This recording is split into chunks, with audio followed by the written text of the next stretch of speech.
ರೀಸೆಂಟಾಗಿ ನಾನು ಮತ್ಕೆ ಮನೆಗೆ ಹೋಗಿದ್ದೆ, ಅಲ್ಲಿ ಈ ಸಾಂಬಾರನ್ನ ಟೇಸ್ಟ್ ಮಾಡಿದೆ. ಟೇಸ್ಟ್ ಎಷ್ಟು ಚೆನ್ನಾಗಿತ್ತಂದರೆ ಮನೆಗೆ ಬಂದು ನಾನು ಟ್ರೈ ಮಾಡದೆ ಇರಲಿಕ್ಕೆ ಆಗಲೇ ಇಲ್ಲ, ಅಷ್ಟು ಚೆನ್ನಾಗಿತ್ತು ಗೈಸ್ ಟೇಸ್ಟು. ನಾನು ಮನೆಗೆ ಬಂದು ಟ್ರೈ ಮಾಡಿದೆ, ಸೇಮ್ ಅದೇ ಟೇಸ್ಟ್ ಬಂತು. ಇದ್ರ ಮೇಲೆ ಸ್ವಲ್ಪ ತುಪ್ಪ ಹಾಕ್ಕೊಂಡು ತಿಂತಾ ಇದ್ರೆ ಅದ್ರ ಮಜಾನೇ ಬೇರೆ. ಸೊ ಇನ್ಯಾಕೆ ಲೇಟು ಗೈಸ್, ಬನ್ನಿ ವಿಡಿಯೋ ಸ್ಟಾರ್ಟ್ ಮಾಡೋಣ. ಸಾಂಬಾರು ಹೇಗೆ ಮಾಡೋದು ಕ್ವಿಕ್ಕಾಗಿ ಅಂತ ನೋಡ.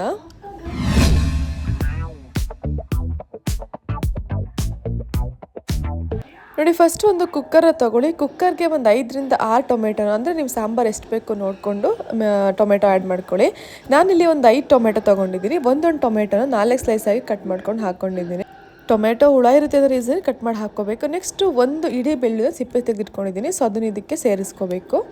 ನೆಕ್ಸ್ಟು 1 ಕಪ್ ಆಗೋಷ್ಟು ಬೇಳೆನ ನೀರಲ್ಲಿ ತೊಳೆದು ಒಂದು 2-3 ಸರಿ ವಾಶ್ ಮಾಡಿ ನೆನೆಸಿಟ್ಕೊಂಡಿದ್ದೆ. ಸೊ ಇವಾಗ ನೆನೆಸಿಟ್ಕೊಂಡಿರೋ ಬೇಳೆನ ಇದಕ್ಕೆ ಆ್ಯಡ್ ಮಾಡ್ಕೊಳ್ಳೋಣ. ಏನಪ್ಪ ಸಾಂಬಾರು ಮಾಡೋದು ಅಂತ ಟೆನ್ಷನ್ ಆಗ್ತಿರೋ ಟೈಮಲ್ಲಿ ಈ ರೆಸಿಪಿನ ಫಾಲೋ ಮಾಡಿ. ತುಂಬ ಟೇಸ್ಟಿಯಾಗಿರುತ್ತೆ, ಕ್ವಿಕ್ಕಾಗಿ ಕೂಡ ಆಗುತ್ತೆ. ಮನೆ ಮಂದಿ ಎಲ್ಲ ತುಂಬ ಇಷ್ಟಪಟ್ಟು ತಿಂತಾರೆ ಗಾಯ್ಸ್ ಈ ಸಾಂಬಾರು. ಎಷ್ಟು ಸಾರಿ ಮಾಡಿದ್ರೂ ಬೋರೇ ಆಗಲ್ಲ. ಸೊ ಇದಕ್ಕೆ ಸ್ವಲ್ಪ ನೆಕ್ಸ್ಟ್ ಉಪ್ಪನ್ನ ಆ್ಯಡ್ ಮಾಡ್ಕೋಬೇಕು. ಇದು ಹಾಕಿದ್ಮೇಲೆ ಎಷ್ಟು ಬೇಕು ಅಂತ ನೋಡಿ ನೀರನ್ನ ಹಾಕ್ಕೊಳ್ಳಿ. ಬೇಕಾದರೆ ಮತ್ತೆ ನಾವು ಜಾಸ್ತಿ ಮಾಡ್ಕೋಬೋದು. ಸೊ 1-2 ಕಪ್ಪಷ್ಟು ನೀರು ಹಾಕ್ಕೊಂಡ್ರೆ ಸಾಕಾಗುತ್ತೆ. ನಾನಿಲ್ಲಿ 1-2 ಕಪ್ಪಷ್ಟು ನೀರನ್ನ ಹಾಕ್ಕೊಂಡು ಒಂದು 5ರಿಂದ 6 ವಿಷಲ್ ಹಾಕಿಸ್ಕೊತೀನಿ. ನಾನಿಲ್ಲಿ ಮಸೂರ್ ದಾಲ್ ತೊಗೊಂಡಿರೋದ್ರಿಂದ ಒಂದು 3 ವಿಷಲ್ಗೆಲ್ಲ ಬೆಂದೋಗುತ್ತೆ. ತೊಗರಿ ಬೇಳೆನ ಯೂಸ್ ಮಾಡೋರು ಒಂದು 5ರಿಂದ 6 ವಿಷಲ್ ಹಾಕಿಸ್ಕೋಬೇಕಾಗತ್ತೆ. ಫ್ರೆಂಡ್ಸ್, ಟೈಮ್ ಇದ್ದರೆ ಈ ಸಾಂಬಾರು ಜೊತೆಗೆ ಏನಾದರೂ ಒಂದು ಪಲ್ಯ ಅಥವಾ ಹಪ್ಪಳ ಇದನ್ನೇನಾದರೂ ನಂಚ್ಕೊಂಡ್ರೆ ಇದ್ರ ಮುಂದೆ ಯಾವ ಮದುವೆ ಮನೆ ಸಾಂಬಾರೆಲ್ಲ ಅಷ್ಟು ಚೆನ್ನಾಗಿರುತ್ತೆ. ನೋಡಿ, ಇದು ಇಷ್ಟು ಕನ್ಸಿಸ್ಟೆನ್ಸಲ್ಲಿ ಬೆಂದಿರುತ್ತೆ. ಸೊ ಇದನ್ನು ಇವಾಗ ನೀಟಾಗಿ ಸ್ಮ್ಯಾಶರ್ ತೊಗೊಂಡು ಸ್ಮ್ಯಾಶ್ ಮಾಡ್ಕೋಬೇಕು. ಮೇಲೆ ಏನು ಸಿಪ್ಪೆ ಬರುತ್ತೆ, ಸಿಪ್ಪೆನ ಫಿಲ್ಟರ್ ಮಾಡ್ಕೋಬೇಕು. ಟೊಮೆಟೋದು ಸಿಪ್ಪೆನ ಕಂಪ್ಲೀಟಾಗಿ ಸ್ಮ್ಯಾಶ್ ಮಾಡಲಿಕ್ಕಾಗಲ್ಲ. ಟೊಮೆಟೊ ನೀಟಾಗಿ ಸ್ಮ್ಯಾಶ್ ಆಗಬೇಕು ಅಂತಂದರೆ ಸಿಪ್ಪೆನ ರಿಮೂವ್ ಮಾಡ್ಕೋಬೇಕು. ಸೊ ಇವಾಗ ಇದನ್ನು ನಾನು ಫಿಲ್ಟರ್ ಮಾಡ್ಕೊತೀನಿ. ಫಿಲ್ಟರ್ ಮಾಡಿಕೊಂಡು ಸಿಪ್ಪೆ ಎಲ್ಲ ರಿಮೂವ್ ಮಾಡಿ ಆಮೇಲೆ ನೀಟಾಗಿ ಇದನ್ನು ಸ್ಮ್ಯಾಶ್ ಮಾಡಿ ಸಿಪ್ಪೆ ಎಲ್ಲ ತೆಗೆದು ಸ್ಮ್ಯಾಶ್ ಮಾಡ್ಕೊಳ್ಳೋಕ್ಕಿಂತ ಮುಂಚೆ ಸಿಪ್ಪೆ ಎಲ್ಲ ರಿಮೂವ್ ಮಾಡ್ಕೊಂಡ್ಮೇಲೆ ಮೇಲೆ ತಿಳಿ ರಸ ಏನಿರುತ್ತೆ ಅದನ್ನು ಒಂದು ಸಪ್ರೇಟ್ ಬೌಲ್ಗೆ ಹಾಕೋಬೇಕಾಗತ್ತೆ. ಬಿಕಾಸ್ ಇದ್ರ ಜೊತೆನೆಲ್ಲ ಸ್ಮ್ಯಾಶ್ ಮಾಡ್ಲಿಕ್ಕೆ ಹೋದರೆ ಕಂಪ್ಲೀಟಾಗಿ ಸ್ಮ್ಯಾಶ್ ಆಗೋಲ್ಲ. ಸೊ ನೋಡಿ, ಈ ಥರ ತಿಳಿ ರಸನ ಏನಿರುತ್ತೆ, ರಸಮ್ ಥರ ಇರುತ್ತೆ ಅಲ್ಲ, ಅದನ್ನು ಈ ಥರ ಒಂದು ಬೌಲಿಗೆ ಹಾಕ್ಕೊಂಡು ನೆಕ್ಸ್ಟು ಇದನ್ನು ಮಾತ್ರ ನೀಟಾಗಿ ಸ್ಮ್ಯಾಶ್ ಮಾಡ್ಕೋಬೇಕಾಗತ್ತೆ. ನೋಡಿ, ಬೆಳ್ಳುಳ್ಳಿ, ಬೇಳೆ, ಟೊಮೆಟೊ ಏನೂ ಬಾಯಿಗೆ ಸಿಗಬಾರ್ದು. ಆ ಥರ ಕಂಪ್ಲೀಟಾಗಿ ಸ್ಮ್ಯಾಶ್ ಮಾಡಿಕೊಂಡ್ರೆ ಸಾಂಬಾರು ಇನ್ನೂ ಟೇಸ್ಟ್ ಕೊಡುತ್ತೆ. ನೋಡಿ, ಟೊಮೆಟೊ, ಬೇಳೆ ಮತ್ತು ಬೆಳ್ಳುಳ್ಳಿ ಎಲ್ಲ ತುಂಬ ಒಳ್ಳೆ ಕಾಂಬಿನೇಷನ್. ಇದು ಮೂರನ್ನು ಯಾವ ಅಡುಗೆನಲ್ಲಿ ಹಾಕಿದ್ರೂ ಒಳ್ಳೆ ಕಾಂಬಿನೇಷನ್ ಕೊಡುತ್ತೆ. ಮತ್ತು ನೋಡಿ, ನೀಟಾಗಿ ಈ ಥರ ಸ್ಮ್ಯಾಶ್ ಎಲ್ಲ ಮಾಡ್ಕೊಂಡಾದ್ಮೇಲೆ ಇದಕ್ಕೊಂದು ಒಳ್ಳೆ ಒಗ್ಗರಣೆ ಕೊಡೋಣ ಗಾಯ್ಸ್. ನೋಡಿ, ನಾನಿಲ್ಲಿ ಮೇಲೆ ಒಗ್ಗರಣೆ ಕೊಡಲಿಕ್ಕೆ ಅಂತ ಒಂದು ಚಿಕ್ಕ ಬಾಣಲಿ ತೊಗೊಂಡಿದ್ದೀನಿ. ನೋಡಿ, ಈ ಬಾಣಲಿ ಸ್ವಲ್ಪ ಬಿಸಿ ಆದಮೇಲೆ ಇದಕ್ಕೆ ಸ್ವಲ್ಪ ಆಯಿಲ್ನ ಹಾಕ್ಕೋಬೇಕು. ಸ್ವಲ್ಪ ಹಾಕ್ಕೊಳ್ಳಿ, ಜಾಸ್ತಿ ಏನು ಬೇಕಾಗಲ್ಲ, ಸ್ವಲ್ಪ ಹಾಕ್ಕೊಂಡ್ರೆ ಸಾಕಾಗುತ್ತೆ. ಈ ಆಯಿಲ್ ಸ್ವಲ್ಪ ಬಿಸಿ ಆದಮೇಲೆ ಇದಕ್ಕೆ ಸ್ವಲ್ಪ ಸಾಸಿವೆನ ಸೇರಿಸ್ಕೊಳ್ಳಿ. ಸಾಸಿವೆ ಸ್ವಲ್ಪ ಚಿಟಪಟ ಅಂತ ಸಿಡಿದ್ಮೇಲೆ ಇದಕ್ಕೆ ಒಂದು ಅರ್ಧ ಟೇಬಲ್ ಸ್ಪೂನಷ್ಟು ಜೀರಿಗೆನ ಸೇರಿಸ್ಕೊಳ್ಳಿ. ಇದೆಲ್ಲನೂ ಫುಲ್ ಲೋ ಫ್ಲೇಮಲ್ಲಿ ಮಾಡ್ಕೋಬೇಕು ಗೈಸ್. ಜಾಸ್ತಿ ನೀವು ಹೈ ಫ್ಲೇಮ್ ಇಟ್ಬಿಟ್ಟು ಮಾಡ್ಕೊಂಡ್ರೆಲ್ಲ ಒತ್ತೋಗ್ಬಿಡುತ್ತೆ. ನೋಡಿ, ಇದೆರಡು ಚೆನ್ನಾಗಿ ಸಿಡಿದ್ಮೇಲೆ ಇದಕ್ಕೆ ನೆಕ್ಸ್ಟು ಸ್ವಲ್ಪ ಬೆಳ್ಳುಳ್ಳಿನ ಹಾಕೋಬೇಕು. ಒಂದು ಅರ್ಧದಷ್ಟು ಬೆಳ್ಳುಳ್ಳಿ ಜಜ್ಜಿಟ್ಕೋಬೇಕು, ಸಿಪ್ಪೆ ಅಂತ ಬಿಡಿಸೋದು ಬೇಡ. ಹಾಗೆ ಇಕ್ಲು ಥರ ಮಾಡಿಕೊಂಡು ಜಜ್ಜಿಟ್ಕೊಂಡಿದ್ದು ಬೆಳ್ಳುಳ್ಳಿನ ಹಾಕೋಬೇಕು. ಆಮೇಲೆ ನೆಕ್ಸ್ಟು ಸ್ವಲ್ಪ ಕೆಂಪು ಮೆಣಸಿನ್ಕಾಯಿ, ಏನು ಮುಳ್ಮೆಣ್ಸಿನ್ಕಾಯಿ ಬರುತ್ತೆ ನೋಡಿ ಹಾಕ್ಕೊಳ್ಳಿ, ಖಾರ ಎಷ್ಟು ಬೇಕು ಅಂತ ಅನ್ನೋರು. ಅದಾದಮೇಲೆ ಸ್ವಲ್ಪ ಇಂಗನ್ನ ಸೇರಿಸ್ಕೊಂಡು ಚೆನ್ನಾಗಿ ಮಿಕ್ಸ್ ಮಾಡ್ಕೋಬೇಕು. ಇದಕ್ಕೆ ನೀವು ಯಾವುದೇ ಒಗ್ಗರಣೆಗೆ ಸ್ವಲ್ಪ ಇಂಗು ಹಾಕ್ಕೊಂಡ್ರೆ ಟೇಸ್ಟ್ ಚೆನ್ನಾಗಿ ಕೊಡುತ್ತೆ.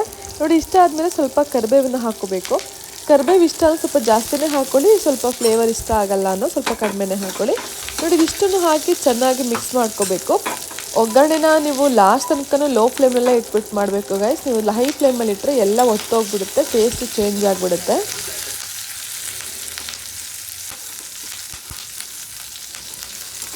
ನೋಡಿ, ಒಗ್ಗರಣೆ ಇಷ್ಟು ರೋಸ್ಟ್ ಆದರೆ ಸಾಕು. ಇವಾಗ ಈ ಒಗ್ಗರಣೆನ ಸೇರಿಸ್ಲಿಕ್ಕಿಂತ ಮುಂಚೆ ಏನು ರಸ ಎತ್ತಿಟ್ಕೊಂಡಿದ್ವಿಯಲ್ಲ, ತಿಳಿ ರಸ ಥರ ಬಂತು, ಅದನ್ನು ಫಸ್ಟು ಸಾಂಬಾರಿಗೆ ಸ್ಮ್ಯಾಶ್ ಮಾಡ್ಕೊಂಡಿರೋ ಈ ಮಿಶ್ರಣಕ್ಕೆ ಬೆರೆಸಬೇಕು. ಅದೆರಡನ್ನೂ ಹಾಕಿ ನೀಟಾಗಿ ಮಿಕ್ಸ್ ಮಾಡಿದ್ಮೇಲೆ ಇದಕ್ಕೆ ಏನು ಒಗ್ಗರಣೆ ಮಾಡಿಟ್ಕೊಂಡಿದ್ವಿ ಮೇಲೊಗ್ಗರಣೆ ಅದನ್ನು ಸೇರಿಸ್ಕೋಬೇಕು. ನೋಡಿ, ನೀವಿಷ್ಟು ಒಗ್ಗರಣೆನ ಏನು ಮಿಕ್ಸ್ ಮಾಡಿ ಸಾಂಬಾರ್ಗೆ ಹಾಕ್ತಾ ಇದ್ರೇ ಘಮ ಅಂತ ಸ್ಮೆಲ್ ಬರುತ್ತೆ. ಆ ಸ್ಮೆಲ್ಗೆಲ್ಲೇ ಗೊತ್ತಾಗ್ಬಿಡುತ್ತೆ ಎಷ್ಟು ಚೆನ್ನಾಗುಂಟು ಸಾಂಬಾರು ಅಂತ ಹೇಳಿ ತಿನ್ನಬೇಕು ಅಂತ ಆಸೆ ಆಗುತ್ತೆ. ಅಷ್ಟು ಚೆನ್ನಾಗಿರೋ ರೆಸಿಪಿ ಗೈಸ್ ಇದು. ನೋಡಿ, ಮಿಕ್ಸ್ ಮಾಡಿದ್ಮೇಲೆ ಈ ಥರ ಕಾಣಿಸುತ್ತೆ. ಇವಾಗ ಇದಕ್ಕೆ ಲಾಸ್ಟ್ ಒಂದು ಪ್ರೊಸೀಜರ್ ಹೇಳ್ತೀನಿ ನೋಡಿ. ನೆಕ್ಸ್ಟ್ ಮತ್ತೆ ಅದೇ ಒಂದು ಚಿಕ್ಕ ಬಾಣಲಿ ತೊಗೊಂಡು ಅದಕ್ಕೆ ಸ್ವಲ್ಪ ನೀರು ಹಾಕ್ಕೊಂಡು ಸ್ವಲ್ಪ ನೀರು ಬಿಸಿ ಆದಮೇಲೆ ಇದಕ್ಕೆ 1 ಸ್ಪೂನ್ ಸಾಂಬಾರು ಪೌಡರ್, 1 ಸ್ಪೂನ್ ಖಾರದ ಪೌಡರ್ ಹಾಕ್ಕೋಬೇಕು. ನೀವು ಒಗ್ಗರಣೆಗೆ ಹಾಕೋತಿದ್ರೆ ಒಗ್ಗರಣೆಗೆ ಹಾಕೋಬೋದು. ನಾನು ಒಗ್ಗರಣೆಗೆ ಹಾಕಿಲ್ಲ, ಹಾಗಾಗಿ ಇದು ನೀರು ಹಾಕಿ ಮಿಕ್ಸ್ ಮಾಡ್ತಾ ಉಂಟು. ಡೈರೆಕ್ಟಾಗಿ ಸಾಂಬಾರಿಗೆ ಹಾಕೋಬೋದು, ಬಟ್ ಸಾಂಬಾರು ಬಿಸಿ ಇರೋದ್ರಿಂದ ಇದನ್ನು ಡೈರೆಕ್ಟಾಗಿ ಹಾಕೋದಷ್ಟೇ ಗಂಟುಗಳಾಗ್ಬಿಡುತ್ತೆ. ನೀವು ಗಂಟನ್ನು ಬಿಡಿಸೋಕ್ಕೆ ತುಂಬ ಪ್ರಯತ್ನ ಪಡಬೇಕು. ಸೊ ಈ ಥರ ಮಾಡಿಕೊಂಡ್ರೆ ತುಂಬ ಈಸಿ ಪ್ರೊಸೀಜರ್ ಇದೆ ನೋಡಿ. ಡೈರೆಕ್ಟಾಗಿ ಜಾಸ್ತಿ ನೀರು ಹಾಕ್ಕೊಂಡು ಮಿಕ್ಸ್ ಮಾಡ್ಕೊಳ್ಳೋದಕ್ಕಿಂತ ಸ್ವಲ್ಪನೇ ಹಾಕ್ಕೊಂಡು ಗಂಟನ್ನ ಹೊಡಿತಾ ಸ್ವಲ್ಪ ನೀರು ಆ್ಯಡ್ ಮಾಡಿಕೊಂಡು ಮಿಕ್ಸ್ ಮಾಡ್ಕೊಳ್ತಾ ಬನ್ನಿ. ನೋಡಿ, ಇದನ್ನು ಸ್ವಲ್ಪ ನೀರು ಹಾಕ್ಕೊಂಡು ಚೆನ್ನಾಗಿ ಮಿಕ್ಸ್ ಮಾಡ್ಕೊಳ್ಳೋದ್ರಿಂದ ಒಳ್ಳೆ ಹದಕ್ಕೆ ಬರುತ್ತೆ ನೋಡಿ. ನೆಕ್ಸ್ಟ್ ಇದಕ್ಕೆ ಇನ್ನೊಂದು ಸ್ವಲ್ಪ ನೀರನ್ನ ಆ್ಯಡ್ ಮಾಡ್ಕೊಳ್ಳಿ, ನೋಡ್ಕೊಂಡು ಮಾಡ್ಕೊಳ್ಳಿ. ನೋಡಿ, ಮಿಕ್ಸ್ ಮಾಡ್ತಾ ಇಷ್ಟು ಚೆನ್ನಾಗಾಗುತ್ತೆ, ಒಂದೇ ಒಂದು ಗಂಟಿಲ್ದಿರೋ ಥರ ಆಗುತ್ತೆ. ಸೊ ನೆಕ್ಸ್ಟ್ ಇದನ್ನು ಸ್ವಲ್ಪ ಕುದಿಸ್ಕೊಳ್ಳೋಣ. ಇದು ಸ್ವಲ್ಪ ಕುದ್ದ ಮೇಲೆ ಏನು ಸಾಂಬಾರು ರೆಡಿ ಮಾಡ್ಕೊಂಡಿರ್ತೀವಿ ಅದಕ್ಕೆ ಮಿಕ್ಸ್ ಮಾಡ್ಕೋಬೇಕಾಗುತ್ತೆ ಗೈಸ್. ಇದನ್ನಷ್ಟು ಮಿಕ್ಸ್ ಮಾಡಿದ್ಮೇಲೆ ಸಾಂಬಾರು ಟೇಸ್ಟು ಕಲರು ಇನ್ನೂ ಚೆನ್ನಾಗಿ ಆಗ್ತಾ ಹೋಗುತ್ತೆ. ನೋಡಿ, ನೋಡ್ತಾ ಇರ್ಬೋದು. ನೋಡಿ, ಇದಕ್ಕೆ ಮಿಕ್ಸ್ ಮಾಡಿದ ತಕ್ಷಣ ಸಾಂಬಾರು ಕಲರೇ ಚೇಂಜ್ ಆಗುತ್ತೆ, ಟೇಸ್ಟು ಕೂಡ ತುಂಬ ಚೆನ್ನಾಗಾಗುತ್ತೆ ಇದು ಹಾಕಿದ್ಮೇಲೆ.